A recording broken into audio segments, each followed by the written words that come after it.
taking place at the exact spot where your father was assassinated. And in a sense, it seems quite marvelous at one level that you can actually write this book, say the things you say in it, and have nobody sort of, you know, coming chasing after you. Well, you know, I mean, I think it's a lot harder to disappear someone like me because people might notice that I've gone missing. It doesn't mean that that freedom is afforded to many other critics of the state. And certainly it's something that I work very hard at. I fought to have a launch in Karachi. We fought to get the books there. We waited 2 months for permission to use the public gardens outside of which my father was killed. And really, I think what made it possible is that we had people come. We had 700 people come as an act of solidarity, as an act of protest. Now, you can't roll back 700 people. You can't roll back people's curiosity. But certainly, you know, there was danger, and there was a lot of security issues. There was a lot of concern, and one has to take caution. One has to take care of movements, of mobility. But I don't think that means we censor ourselves. I think it means we keep speaking.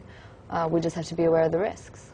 You write in the book, and you've written about this earlier, about how once every decade, some member of your family is buried and not for natural reasons. Somebody gets killed. What does that do to somebody like yourself? Does it alter your sense of life and death, especially when you write a book as controversial as this? Well, you know, when I was younger, I used to try to find patterns in things just to make sense of them. Because as a child, it's very difficult to go to school and say, oh no, my grandfather can't come for Grandfather's Day because he was killed. You know, most first graders don't have that experience in common with other first graders.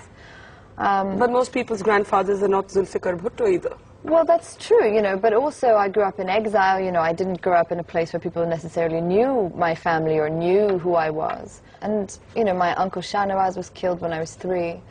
And I used to try to, you know, and I hate maths, but I would try to say, okay, well, look, there was, you know, 5 years between this one and 6 years between that, so does that mean that... And it was really after my aunt was killed in 2007, when suddenly the numbers just lined up in a column, and it seemed to be every decade. You know, and there I was all my life trying to figure out if you get 10 years reprieve, or if you get 6 years, or if there's a pattern to the madness. And, you know, it's every decade, really. It feels like you've seen it before, and you have. It's an incredible sense of déjà vu. And then do you become this dark person who then wonders when the next decade is coming? It's a horrible question, but I'm just wondering if you live with that sort of premonition almost. No, I think, you know, every time it happens, you think it can never happen again. And you certainly hope that it can never happen again. And it's important, I think, to live in ways that prevent it from happening again. But certainly, it begs the question, why does it keep happening? And what is it about this violence that is so accessible? What is it about this violence that seems to be employed, you know, enthusiastically and easily? Tuba.com